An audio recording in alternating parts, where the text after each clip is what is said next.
Hey everyone, it's me Nita and welcome to my channel. In today's video I'm going to be showing you guys from start to finish on how to embroider a baby blanket and how to sew burp cloths.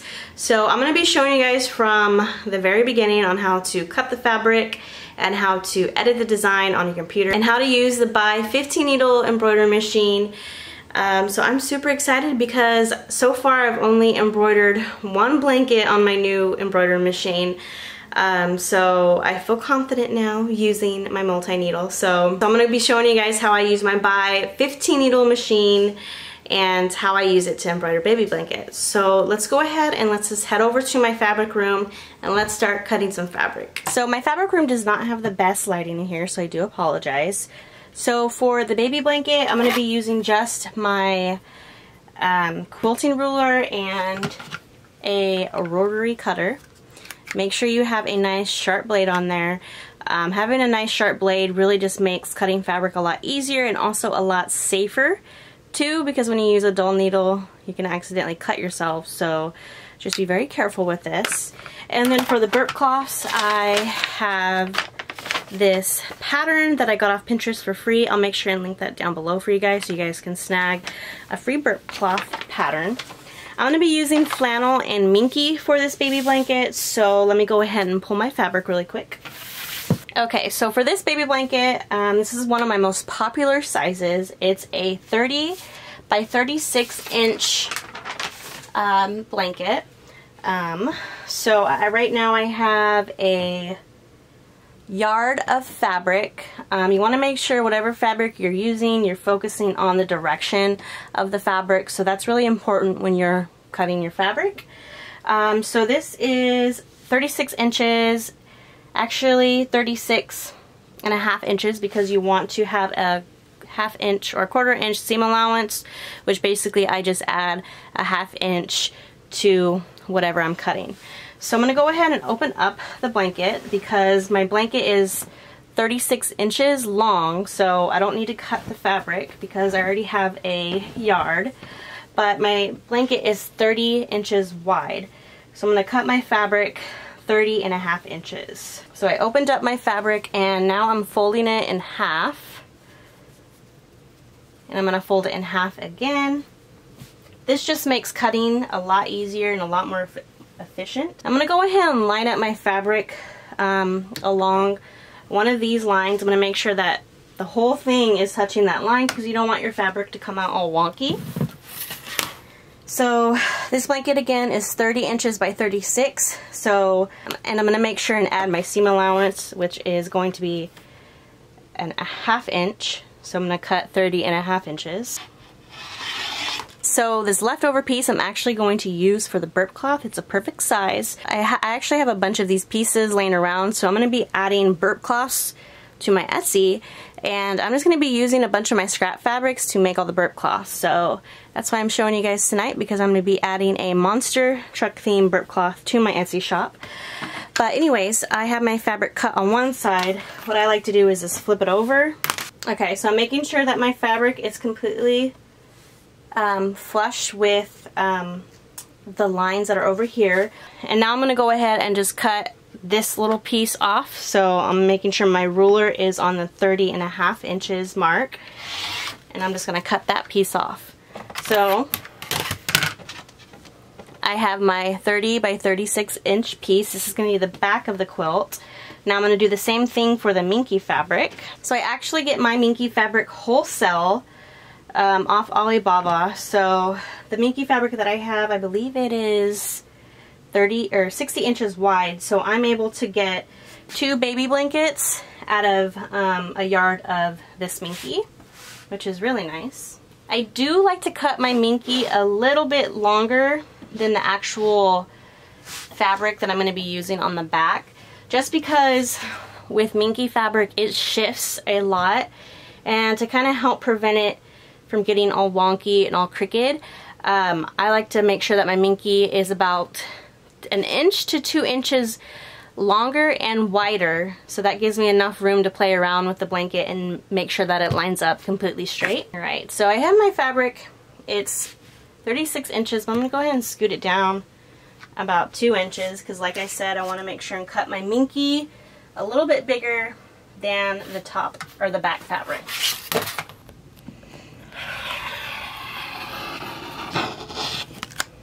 Okay, so I have my piece cut, and I'm going to go ahead and open it up again, and I'm going to fold it in half, and I'm going to fold it in half again, and now I'm going to go ahead and cut it to about 31 inches to like 32 inches, because again, you want it to be a little bit longer than the back fabric. And then I have another piece. Just from that 1 yard of minky fabric, I have enough fabric for another baby blanket.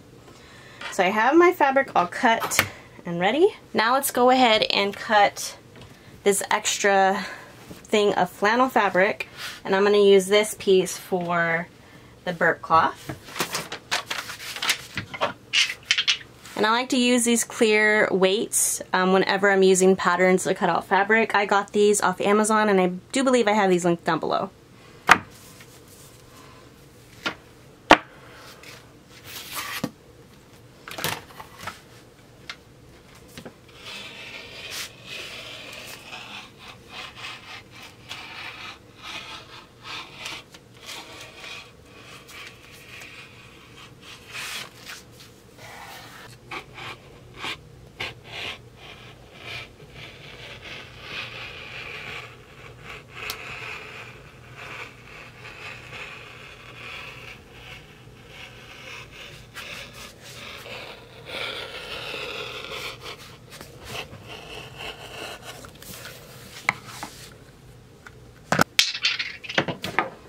Okay, so I have my piece cut out. Now for the minky, I'm not going to use this to cut out the minky. I'm just going to kind of cut the minky a little bit larger on both sides of this pattern because, again, I want to cut my minky bigger than my actual design because, again, minky shifts a lot. So to help prevent it coming out crooked, you always want to cut your minky a little bit bigger. I have this piece still left over. I'll have to think of something that I can make later on with this piece. So I'm going to go ahead and fold it and put it in my scrap bucket. Okay, so I have another piece of scrap fabric, and I just have the same color minky as the blanket because I want it to match. So I'm going to go ahead and put my pattern down on the minky, but again, I'm not cutting it exactly to the pattern. I'm just going to cut it a little bit bigger.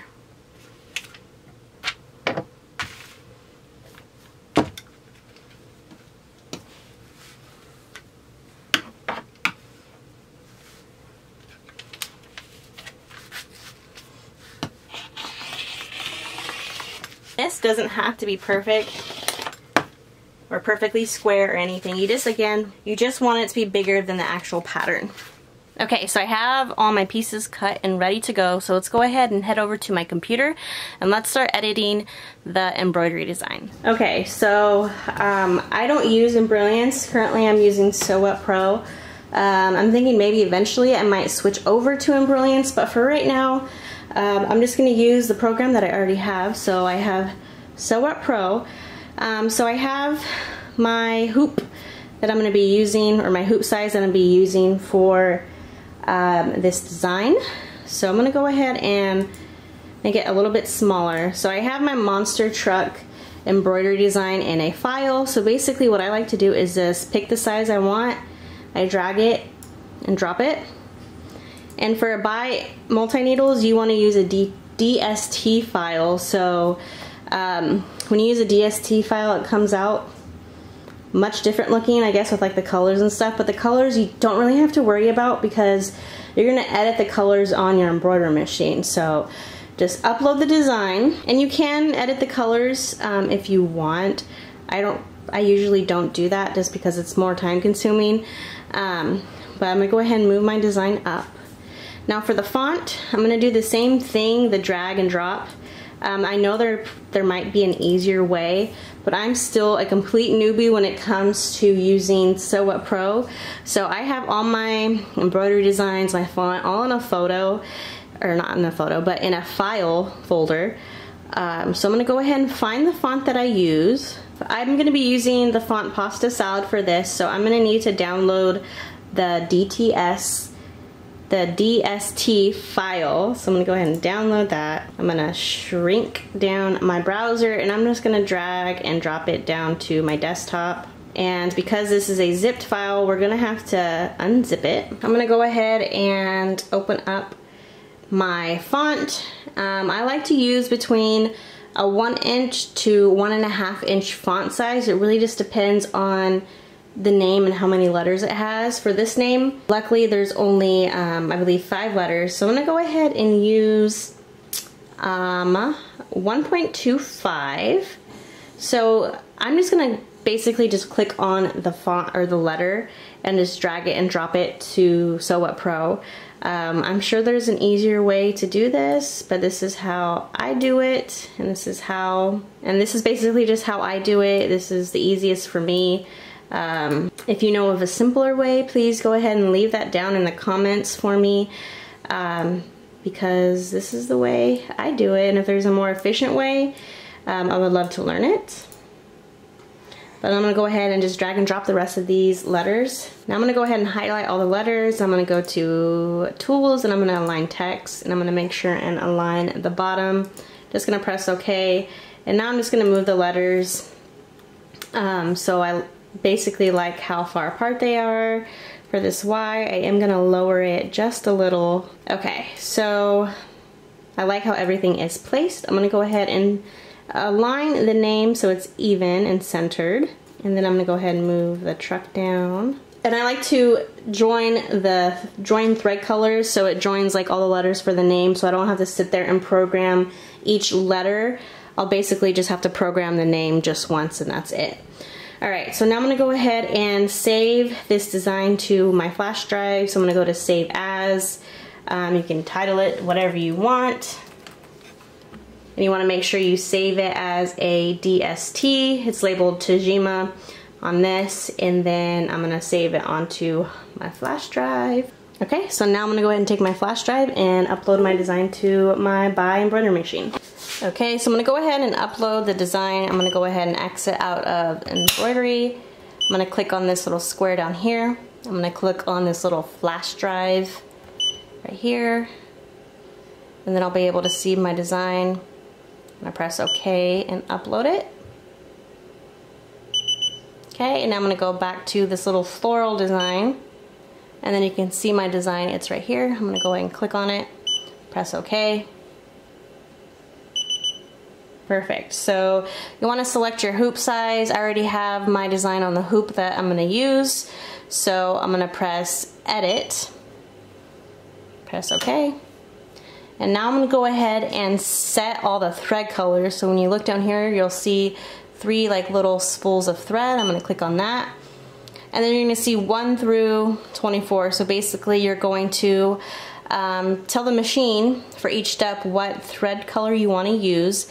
And these numbers right here basically represent the thread colors. Okay, and I mentioned this in another video, but basically these numbers just tell you the placement of the threads. So white is going to be number 1, green's number 2, 3, 4, 5, 6, 7, 8, 9, and it goes all the way up to 15.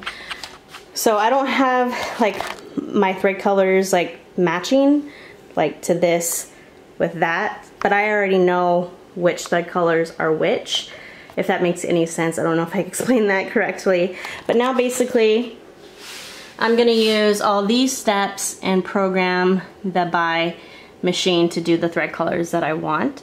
You could totally print this out and have like a paper version of it, but I just like to keep my laptop right next to me, and I can just reference that if I don't know which thread color is which. Okay, so I know the first 4 steps are going to be the placement and the tack down stitch. So my first 4 steps, I'm going to make sure and use offset. So I picked the needle that I want to use. I'm going to use needle 5 because needle 5 is yellow, and the first satin stitch is going to be yellow. So just to make things easy, I just did them all yellow. And then the next step is going to be satin stitches, and then I'm just going to program the rest of the satin stitches. Okay, so I have all my thread colors set. I do need to switch out one color for navy blue, and then I'm going to go ahead and hoop or actually I'm going to be floating the minky, but I'm going to hoop some cutaway stabilizer too. So I'm going to go ahead and change out the thread, and then we'll put the blanket onto a mighty hoop, and I'm using an 8x9.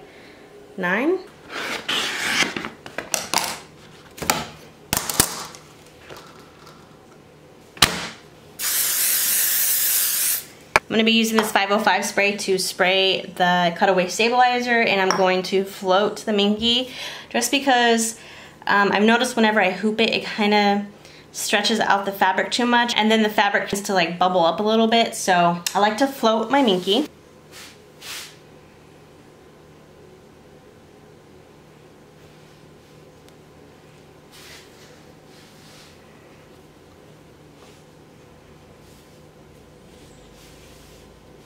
I also forgot to mention, guys, that the design needs to be flipped upside down, so I just re-uploaded it so it is upside down. I'm going to go ahead and attach my mighty hoop. Now I'm going to go ahead and trace the design. I always like to trace and make sure that, one, the design is placed where I want it to be, so if I need to move it over or move it up and down, I can do that.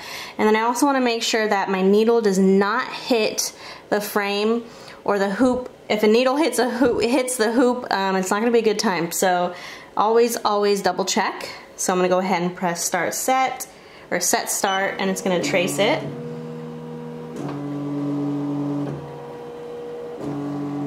And it's a good thing I tested it, because I don't know how well you can see the little light, but it goes over, and if I were just to let the machine go, it would have hit the back of this hoop. So I'm going to go ahead and move the design up or down. I'm going to trace it again.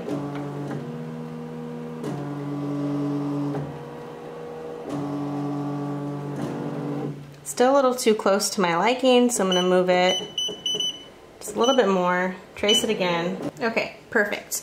Now I'm going to go ahead and let the machine start going. It's going to do the tack down stitches. Once it's done doing the tack down stitches, I'll then lay down my water soluble stabilizer.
So now, since the applique portion of this is done, I'm going to take this off the machine, and I'm going to use my little tiny heat press and just warm up the fabric a little bit, because the fabric has heat and bond light on the back of it, and to make sure that the fabric sticks to the minky, you need heat. So let's go ahead and take this over to my little Cricut mini press. Okay, so I'm going to use my little knockoff brand of my little Cricut mini press, because it actually broke. But I'm just going to go ahead and just give it some heat. Not too much, because if you heat up minky too much, it actually can melt, because it's made with polyester, so we don't want that. So I'm just going to use A little bit of pressure and a little bit of heat, not too much. And then I'm gonna go put this back on my machine. All right, so I'm gonna go ahead and add my water-soluble stabilizer. And then I'm just gonna press go, and my machine's just gonna do its thing. I basically can not walk away, but I can kind of let it do its thing and not hover over it like I would with a single needle.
So it is all done embroidering, so I'm gonna go ahead and take it off of the mighty hoop.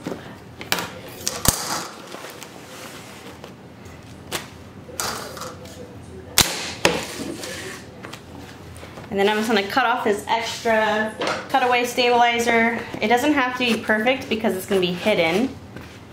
Basically just cut it like that. I don't even trim any of the threads or anything.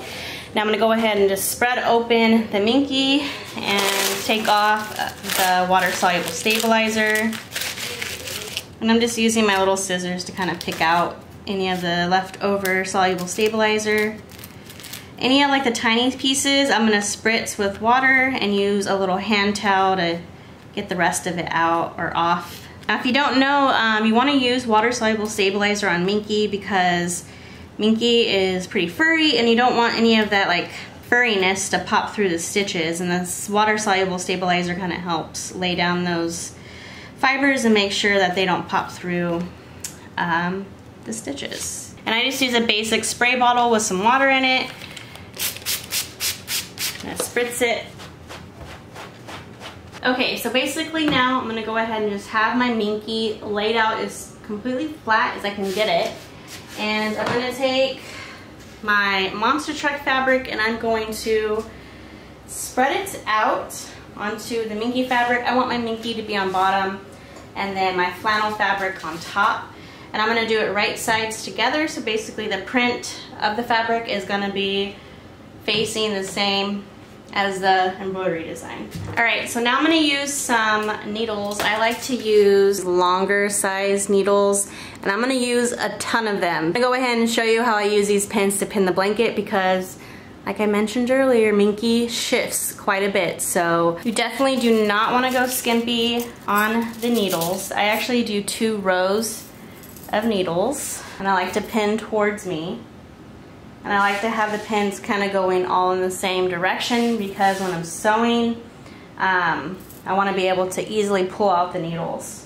Okay, so as you guys can see, I'm pinning the needles really, really close to each other, and I do 2 rows that just really helps make sure that this fabric doesn't move around a lot. So I'm gonna go ahead and continue pinning all the way around, and then we're gonna take it over to my sewing machine. I'm also gonna pin the burp cloths the same exact way, and I'll show you guys that in just a few minutes.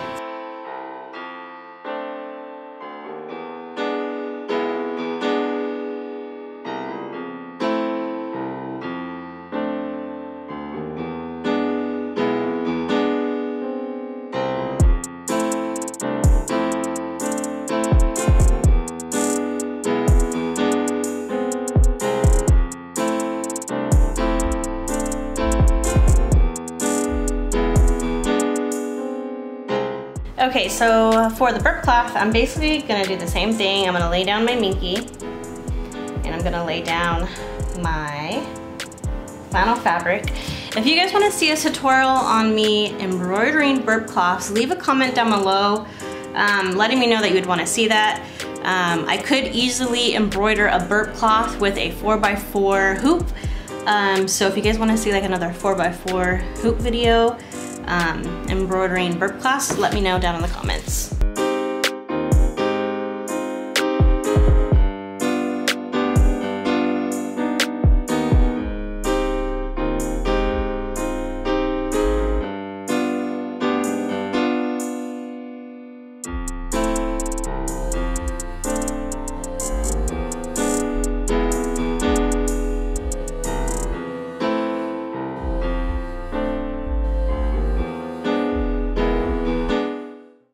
Alright guys, so I got a new sewing machine. Well, not new.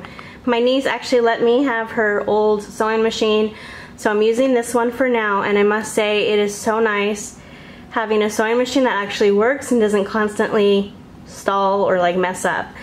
But for your sewing machine, you're going to want to set your stitch length between 3.5 and 4. I like 3.6 is where I'm noticing that I like it the best. So I have my machine set up and ready to go. Now I'm gonna go ahead and start sewing the baby blankets and the burp cloth. Let's start with the burp cloth first. Now you wanna make sure that you leave a big enough gap to be able to fit your hand through. I'm gonna make sure and leave a 4-inch opening when sewing this, and I'm gonna do the same thing for the baby blanket as well. Because this burp cloth is curved, I like to make sure that when I'm sewing that I'm lining everything up with like the corner of this walking foot, or not walking foot, presser foot. So when I'm sewing, I'm just gonna wanna make sure that I keep that corner flush with the edge of this flannel fabric, and definitely take it a little slower when you're going around these edges.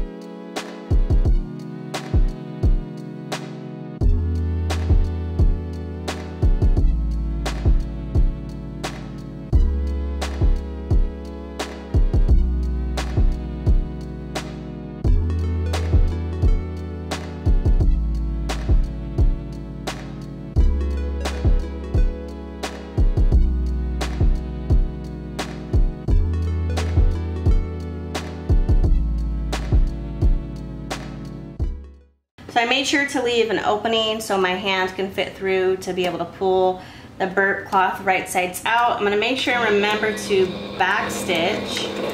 So I'm gonna start stitching near like the bottom portion of the baby blanket, because I'm gonna leave this opening as a place for my tags to go.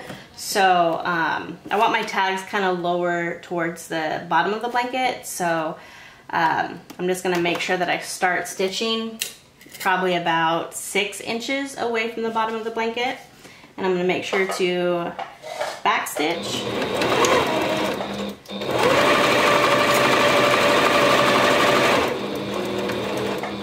Then I'm gonna make sure that I'm gonna leave about a quarter of an inch gap from the bottom of the blanket because I want my needle to be down, because when I lift up this lever, I'm gonna turn the blanket, and without the blanket coming undone or the thread coming undone, the needle keeps the blanket in place, keeps the thread in place, and I can easily pivot the blanket, and so I can just keep on sewing. I also too want to make sure that my blanket is completely flat, because sometimes the minky can get bunched up and you can accidentally stitch over it, and we don't want that. So just make sure that when you're sewing, that the blanket is completely flat.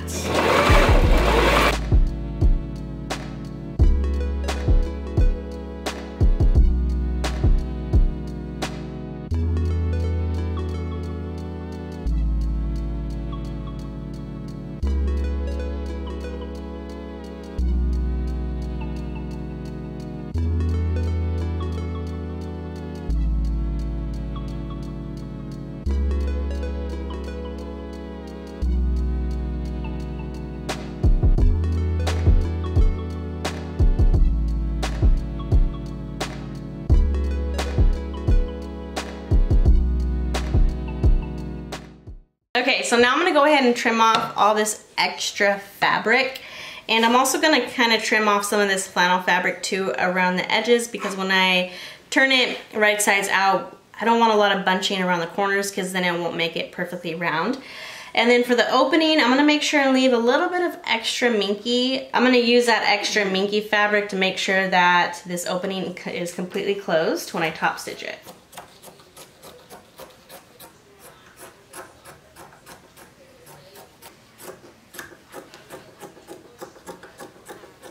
So as you guys can see, I left a little bit of minky left over near that opening. And then I'm gonna go ahead and trim these corners a little bit. Okay guys, so I'm all done ironing the blanket. All I have to do now is just top stitch it. But before I start top stitching the blanket and the burp cloths and baby blankets both need to have tags with batch numbers. Now I am gonna have a video talking more in depth about adding tags with batch numbers to your clothing, your baby blankets, your burp cloths, all those different items that you would make for children. So stay tuned for that video. I might have that video out before this one, I don't know, but if I get it out after this video goes out, it'll be in the description whenever I do post it. So either go check it out or keep a lookout for it. So for my batch numbers, basically what I will do is I have like a unique code for each item that I have in my shop. So for this monster truck blanket is M for monster truck, for monster, T for truck, and this is my patriotic monster truck blanket, so I'm gonna do MTP, so monster truck patriotic, and then you have to include the date on your tags somewhere, and you can always include them in your batch number so you can kind of get both of those things taken care of. So I'm just gonna include the date, so I do 08, 17, and then 2001. Okay, so that's my batch number on my tag. I'm gonna use the same batch number for the burp cloth because I'm gonna offer those as a set. And if you like make multiple items of the same thing, so say I make like 4 of these monster truck blankets, I can include same batch number on all of the same tags. So if I make 4 of these baby blankets, I could do 4 of the same batch numbers. So I'm just gonna use that same batch number, MTP 08 17 21. And there's my batch number. So again, I'm gonna have like a whole video describing what exactly you need on your tags to be compliant for kids clothing, kids baby blankets, all that stuff that you would need if you're making kids items. So I have my batch number, I have my logo, my website, care options, and then I also state where it's made. It's made in the US of imported and domestic materials. So I have all the information that I need on my tags. Now I'm gonna go ahead, when I'm top stitching my baby blanket and the burp cloth, I'm gonna make sure and include these labels. So you'll also have to log these batch numbers along with what you made. So I have like a whole spreadsheet of all the stuff that I make, and when I make something, I log all the batch numbers.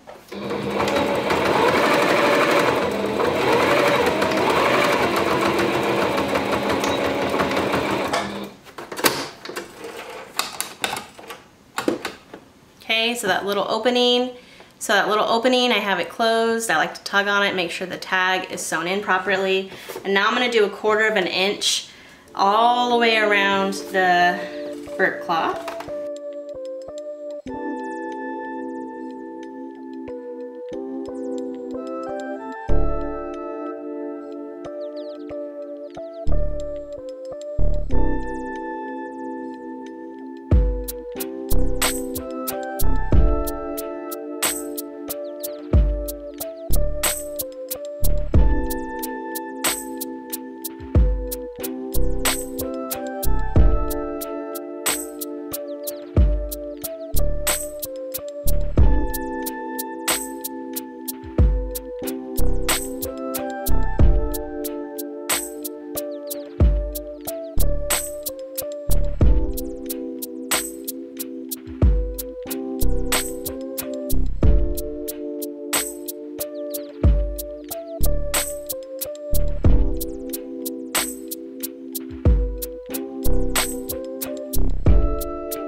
Okay, so now I'm just gonna go ahead and clean up all these loose threads that I have. And then I'm gonna give the blanket a good little lint roll.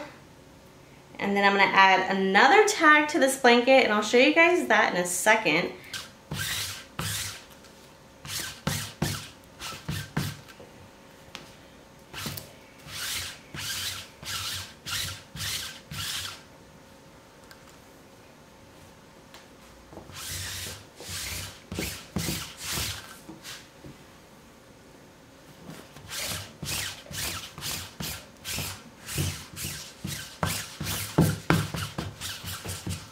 Okay, so for the final tag that I'm gonna be adding to my baby blanket, and if you were gonna sell burp cloths by themselves, you would also do the same thing, but because I'm selling these as a set, I only need to have one tag. But I bought this little tag gun off Amazon, and I'm gonna use this little gun to help add my tags to my baby blanket. And on these tags, I basically just have, again, my business name, my website.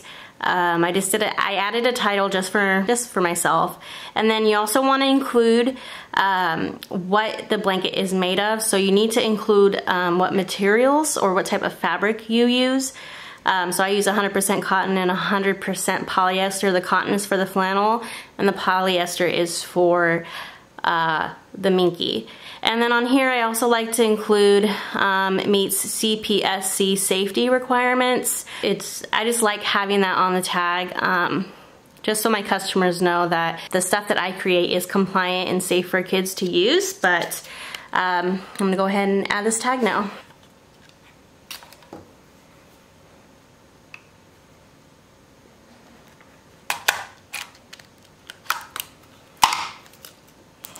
Alright, so there is my little tag. Now I'm just gonna go ahead and fold up my blanket.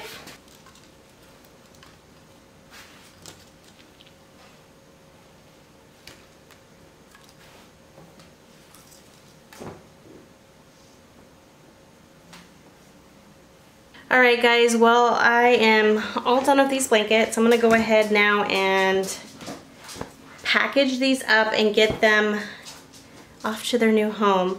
But I hope you guys enjoyed this video. If you did, make sure to give this video a like.